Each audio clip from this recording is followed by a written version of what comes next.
Good morning, everyone. Bear with us, we're having a few technical difficulties. We're doing this a little different than we normally do. Kathy will be typing into the chat box and asking everyone to type in your first and last name and the district that you're from, as well as if there's more than one person in the room, please also list everyone that's with you, just in case. I'm going to ask a question. Can everyone hear me? Yes. Oh, I can hear you. Is that Patrick? Can you hear me? Yeah, I heard you. Yeah. Yeah. Okay. Yes, that's me. And so first off, this webinar is about what is in the box. But before I start with that, I wanted to thank those of you who attended our presentation on Monday night. We have a pretty quick turnaround with different things going on, and now here we are today on the webinar. And so anyway, I just thought it was a really good event. I thought there was a lot of good collaboration going on, and I hope to be able to get information that to help build a module on the mentoring cycle. With CTE Teach, in the past, we have provided physical resources to the districts who sign up to be a partner on CTE Teach grant. And this year I decided I would like to send out some supplies to each of the districts to help you implement your CTE Teach tip model.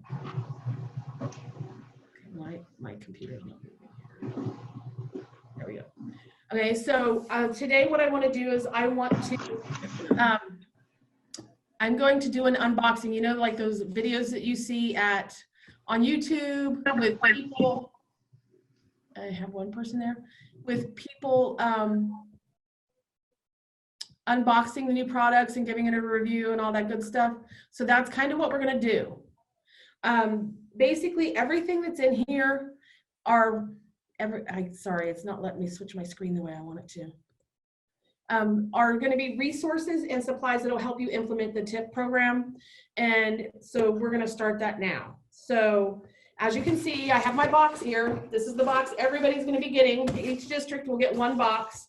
And in the box, we'll have several different things. If you can see behind me on the wall, this is a shoe holder. And in it, you'll see my cell phone is in there. This can be used in classrooms. If you have a new teacher that's having issues with like phone management, you could give this to them so that they could test it out to see how it works.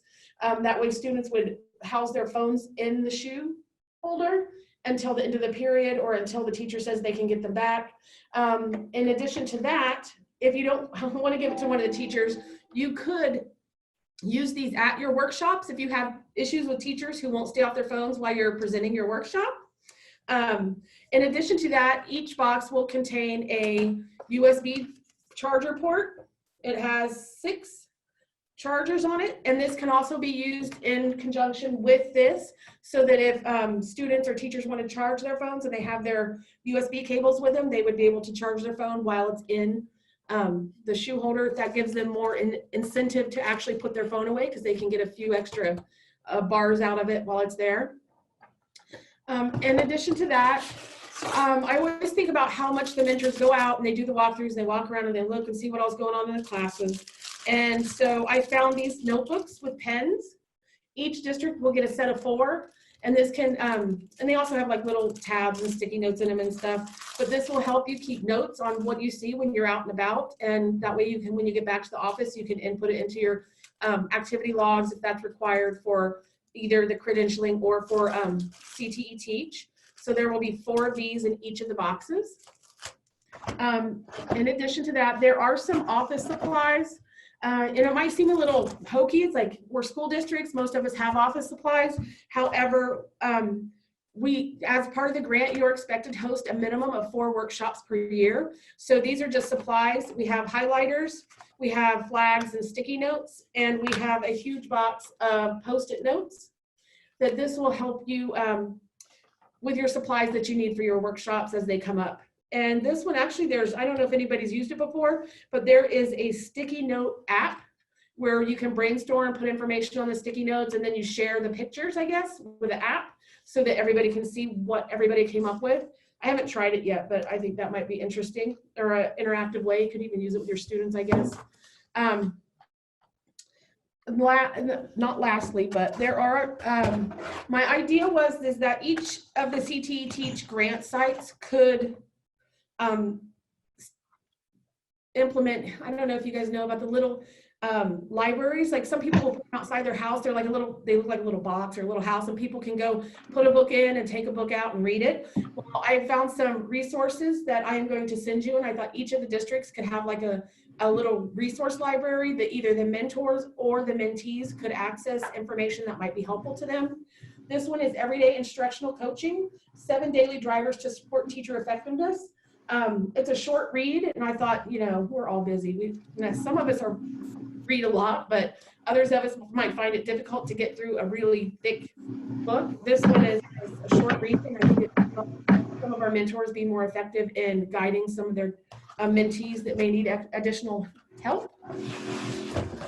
Another book that is in there is The First Days of School. Now this is, I'm sure everyone knows who this is. This is Harry and Rosemary Wong. And this is what a lot of the modules online were based on. A lot of the content came from here. This is the newest version, the most updated, and it also has in it how to reach their digital offerings and resources that are online.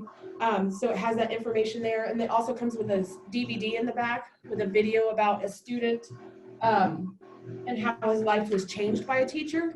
I think this book is really good for first-year teachers and can help you develop a workshop, give you topics to develop workshops around with like really need to know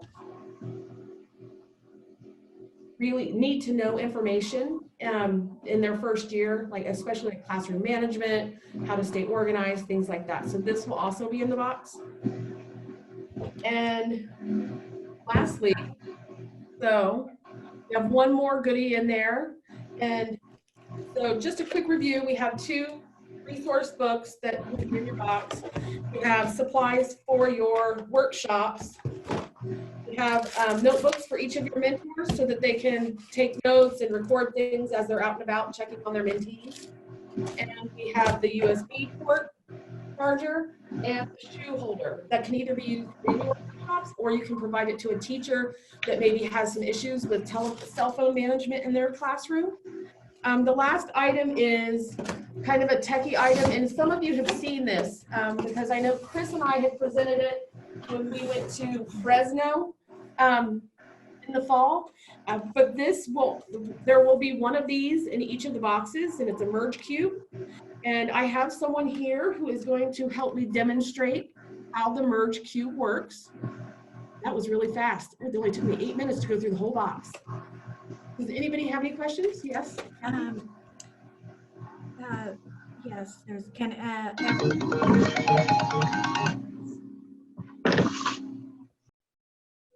Can everyone, if you haven't muted your speaker, could you please mute it?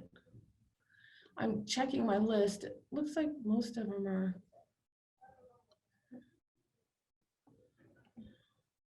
Is that better? Can everyone hear me now? This is the merge cube.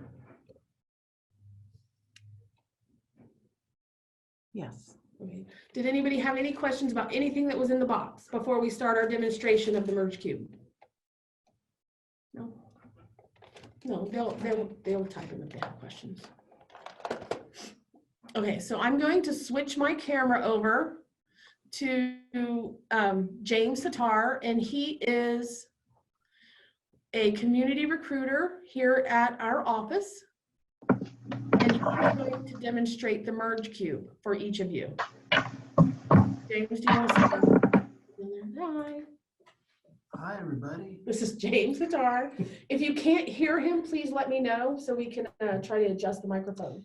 Or if you need me to adjust the camera, please let me know. We have a question, I think. Well, Patrick Beggs keeps popping up still. That's what's. What do you mean? Oh, is the name? Oh, so how do I get back to the big picture? Oh, we said there. How's that? Can everyone see? If anyone has any issues hearing or seeing, can you please type that into the chat box so that we can address the issue? If we don't get anything, we will be starting in just a second. His name was coming up on my side. I don't know why. That's okay though. Okay. Okay, let's go. All right. So this is the Merge Cube, and this is a virtual reality, AR, augmented reality experience that teachers and students can use for engaging lessons. You could do games with it. You could do lesson games. You could do quite a few things with it. Artwork, history. However, for the example we're going to use today, so with the box, you're going to get this Merge Cube, and the apps, which works with Android or iPhone or iPads or certain tablets, will work with this Merge Cube. The app itself is free. However, sometimes, depending on the subjects that you want to teach or the games that you want to play, they may cost anywhere from 99 cents per section, or your district or school could do a subscription for either monthly or yearly cost, and they're low price. You're looking around maybe $9.99 for a monthly subscription. You can cancel at any time, or you can just purchase the little section. So I'll give you an example of that in just a bit. So this is the Merge Cube. I downloaded an app on this iPad mini, and this is called the Merge app. And there's quite a few different Merge apps that are out there depending on what you want to do.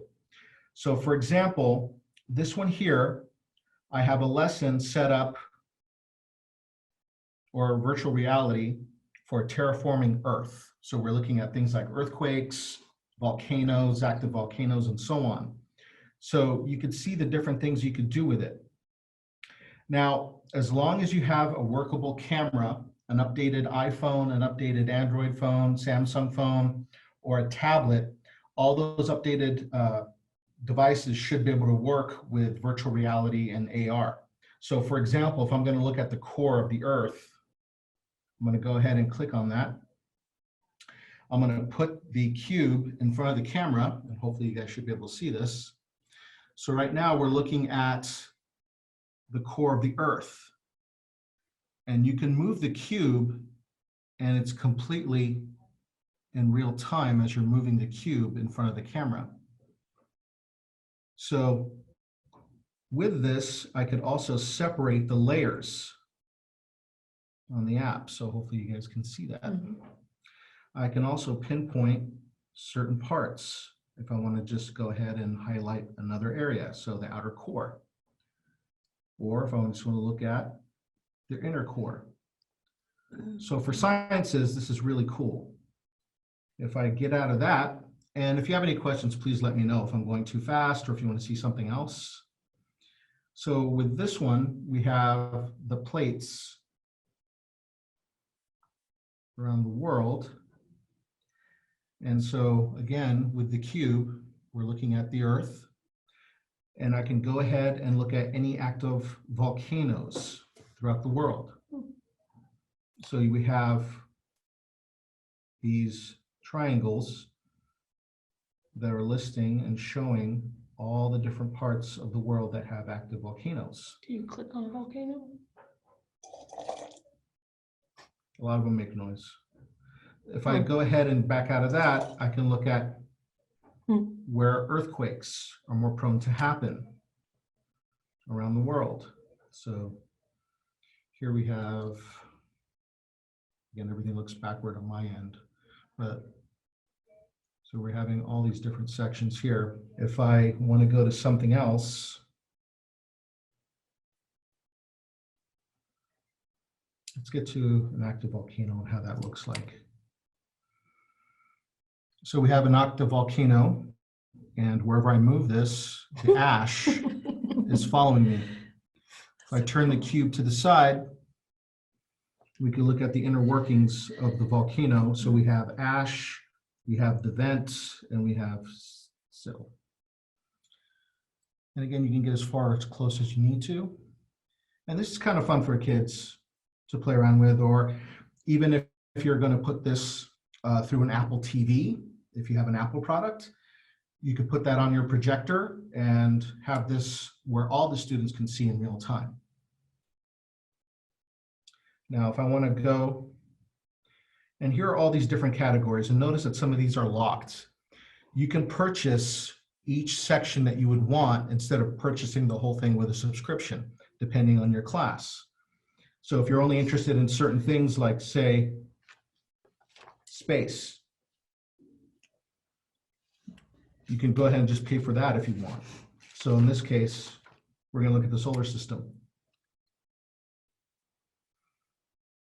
And here we have the solar system using the cube. And I can go ahead and pick a We planet. have a question. Oh, yes. Do you need a class set?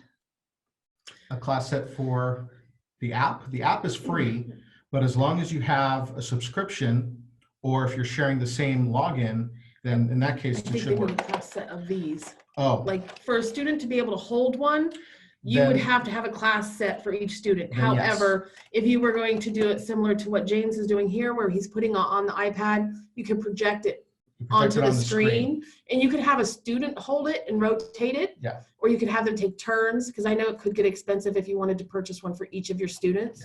But you could even set it up as if you're going to do a rotation station, it could be a lab where there's only a few students that have to use it at a time. That would give everybody access to it during the period. That might also work.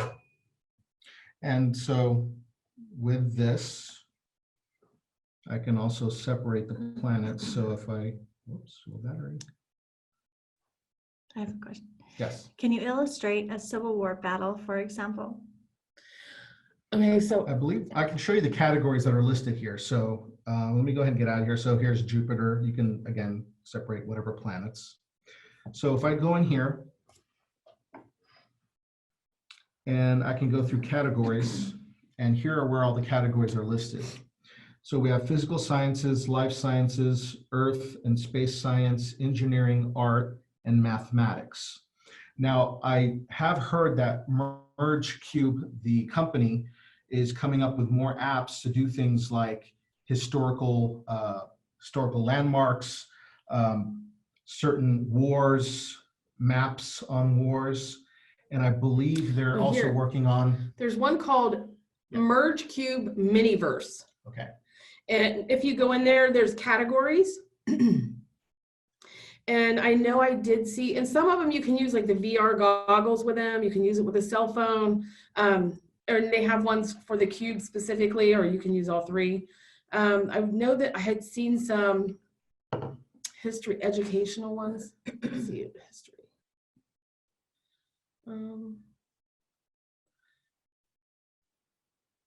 Sorry, I'm looking through the list here. I know I saw a bunch of stuff. They have fossil hunting, active volcano, so a lot of science, but I know I saw some history on here. Inside the tomb of Peter at the Vatican, the Goliad massacre in Texas. You can actually do some virtual museum tours as well. Yes. What's the name of the app?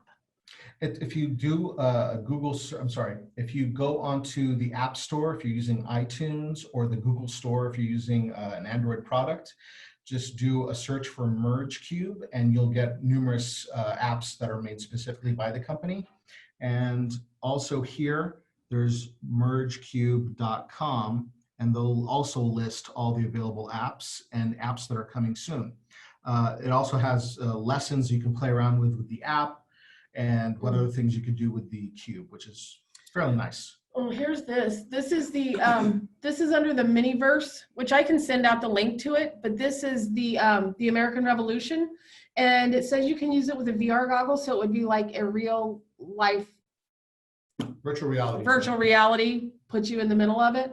But I know I saw one in there on brains and anatomy. There were some other ones in there too. So I'll send out this link when we send out the presentation as well. Sorry. All right. Leanne is asking, can you show how you would use it in an art class or engineering? Yeah, I don't have the art one paid for, but for an example, yeah, let me see if I can get in here. No, it won't let me in. We didn't pay for all of the apps, obviously.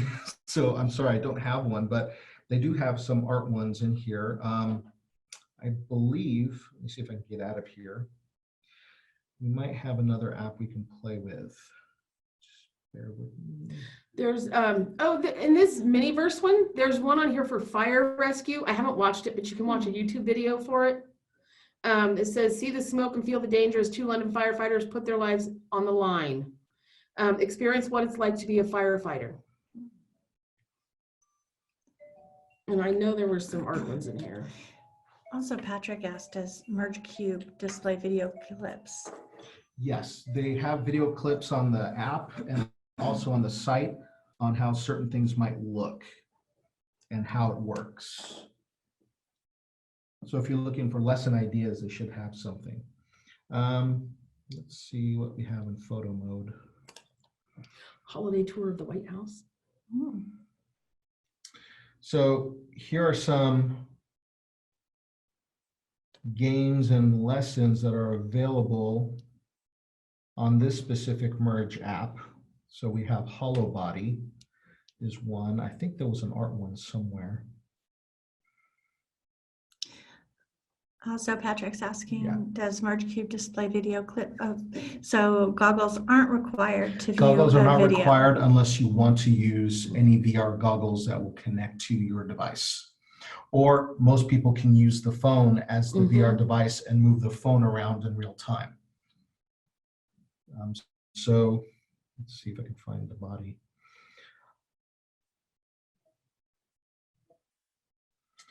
So here's one with the human body. We have a skull, and you can check out the heart. And again, there's more things you can do and play around with depending on what subscription you have or whether you purchase certain, like for example, if you're teaching an art class, then you probably don't want to buy anything about earth sciences or anatomy. But if the district or the school wants to pay for all those, then you have all these different lessons and apps and games that you can play around with just by having the Merge Cube. A lot of it comes with sound as well. So some of them will have, and you can actually record some of your lessons through the app in case you want to use this later or send this out to students with a link And like to put your it in the video. Google Classroom, and that way you can, Exactly. they can watch it from home if they're absent. Yes. So quite a few things you could do with it. And turn it off. And so that's how that works. Any final questions on the Merge Cube? I will send out James's email address so you can contact him directly to help you out. And again, if you want a little sneak preview about the Merge Cube, it's mergecube.com. And you can see quite a few things that they have on there with some nice ideas and some of the apps that are available. And I believe on their website, you can also send them information, whether through the app or the website, on voting for things that you want Merge Cube to work on as far as lessons or some type of new virtual reality theme. Patrick's also asking what the cost of the cube is. Actually, I think I paid $28 for 2 of them. So like $14, $15 each. Because they came in 2 packs, but I divided them up to put 1 in each box. So, but I got them on Amazon. You could probably find them cheaper on other sites as well. I believe Best Buy might also have these as well. So, but this is what the Merge Cube looks like. And it's a fairly nice tool, especially if you want to have some engaging lessons with students, putting something up on the projector, or just have the students play around with it. It's pretty nice. Okay, that's good. Okay, thank you, James. Thank you, guys. How do I switch back? This one, front. Patrick's asking in-service cost. In-service cost meaning how much does the app, how much do the apps cost?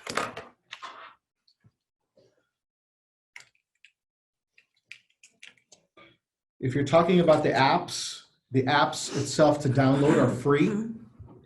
But if you're looking at a subscription costs, depending on what you're interested in, each little section. So for example, That one with the solar system, if I only wanted the solar system part, then that would probably just cost 99 cents.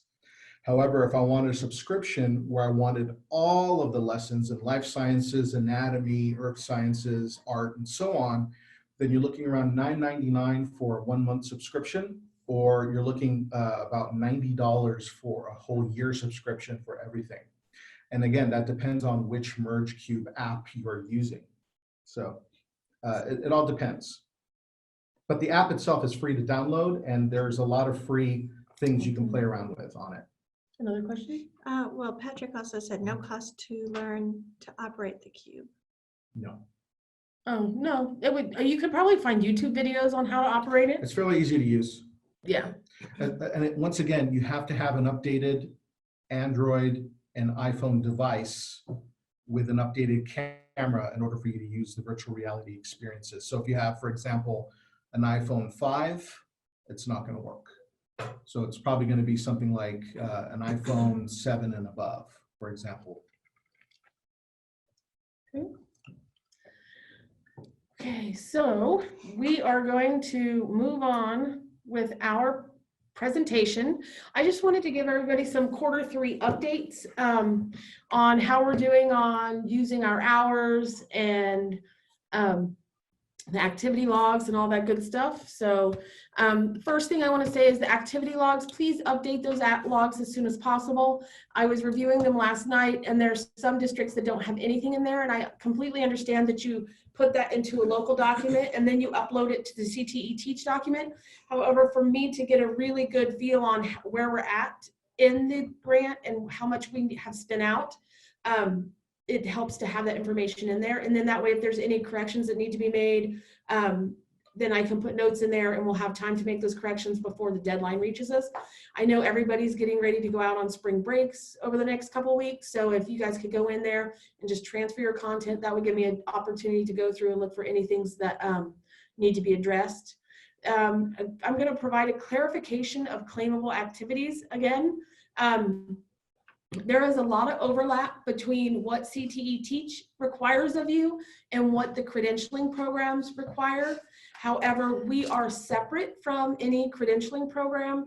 Therefore, activities specifically for credentialing are not claimable. So for example, if you make some phone calls to talk to San Diego County Office of Ed about credentialing issues for one of your teachers, that time is not claimable.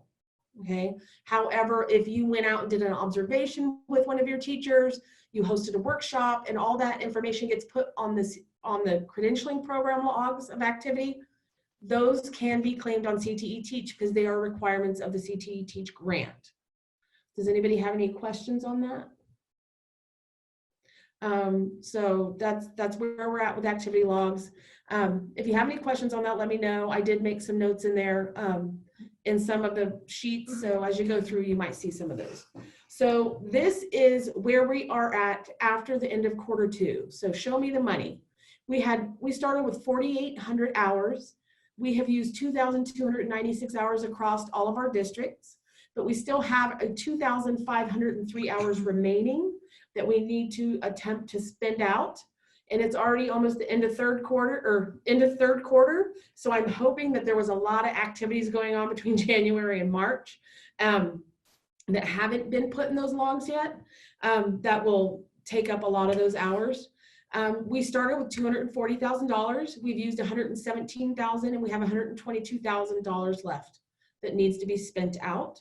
And again, that's spent out Q3 and Q4. So that's for the entire grant.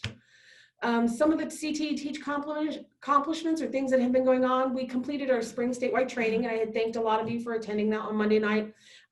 It was a lot of fun. I got a lot of really great information, and I will be compiling that and sending it out. Like I said at the presentation, I'm not sure exactly what that's going to look like at this time, but I will get it out to everyone. We did webinar in January for UDL versus differentiation, and we're hosting this one today. So we've had 2 this quarter. I worked on reallocating additional hours to select districts.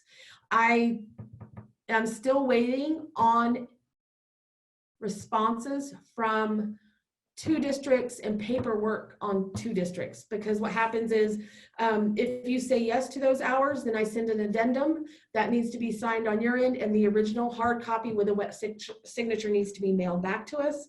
And I'm really trying to get all those back for 3rd quarter, because we may run into issues if you're trying to get into those additional hours and we don't have that original on file. So if your district has accepted additional hours, I would just double check to make sure that hard copy is on file.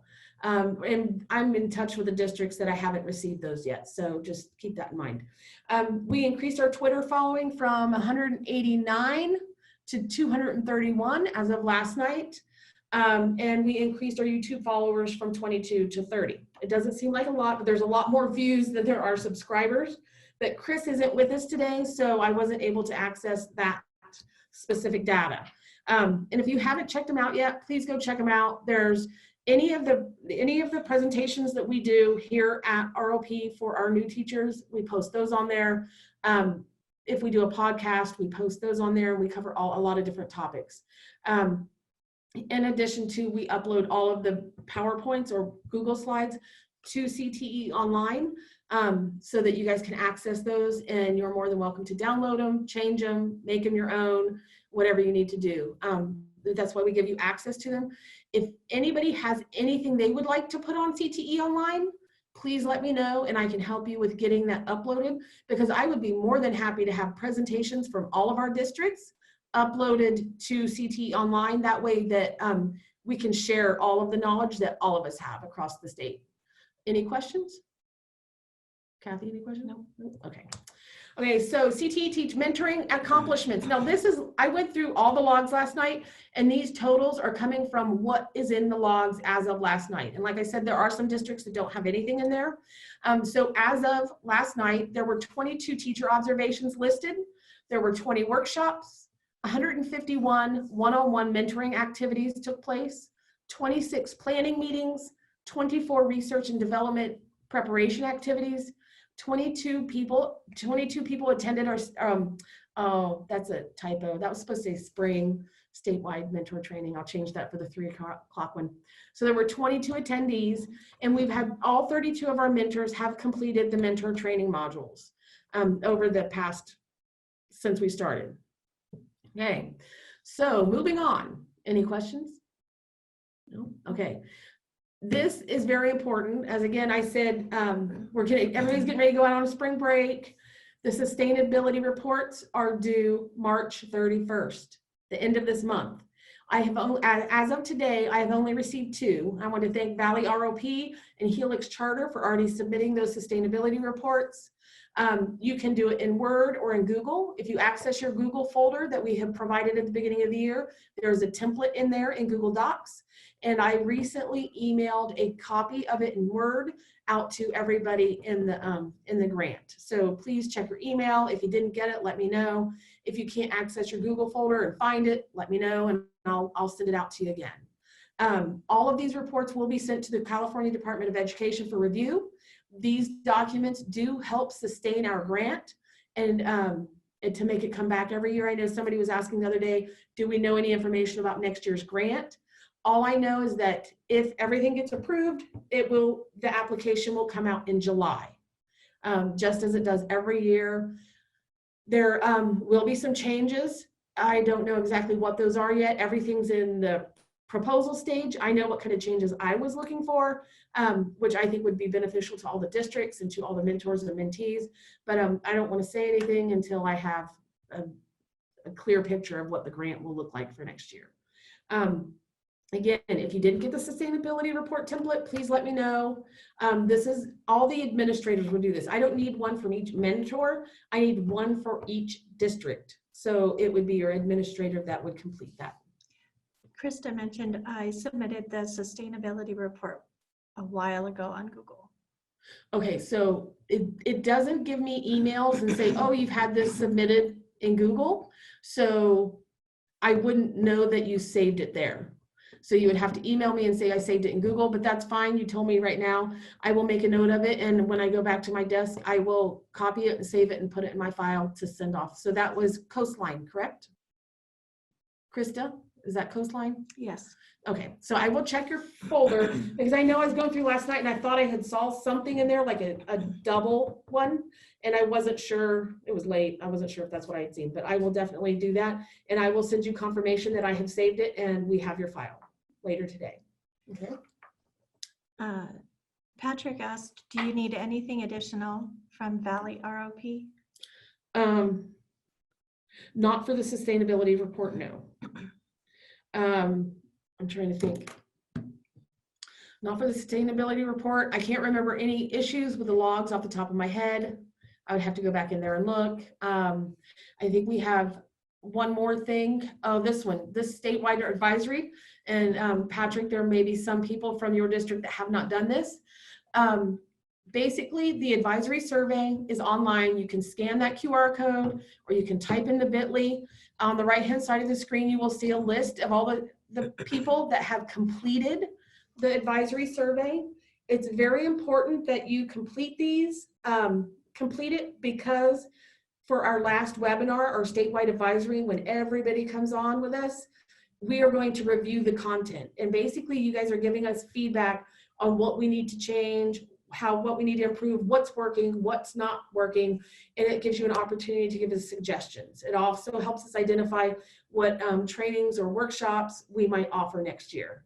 So I give, this year I tried to make it more quantifiable because I know a lot of times they're asking for data and it's really difficult to give quantifiable data when you say, oh, so has CTE Teach improved student success?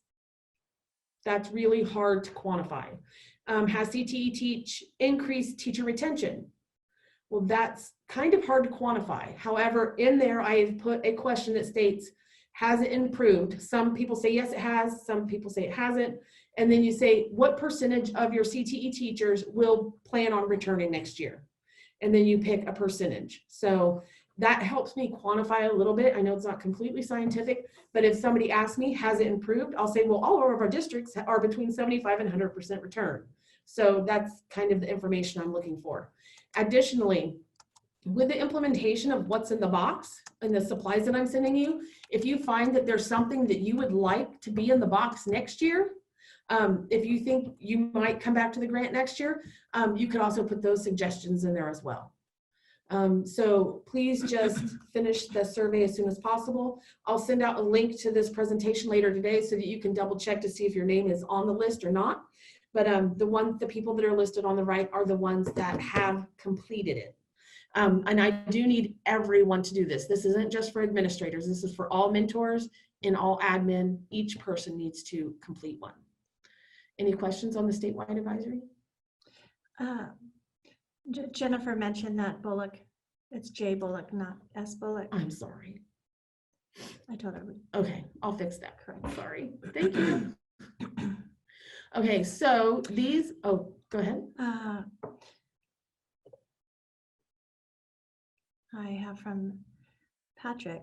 You send the link to the survey to our email? Yes. Okay. I probably sent it out a couple of weeks ago. The email was probably CTE Teach updates. And that's where I gave some information on like the sustainability report. I invited people to the mentor training. There's several different things that were in there. It was kind of like an update, all things CTE Teach. So I can send it out again after this presentation. And it will also be in this presentation as well. So when I send out the link to this, you'll be able to access it from there.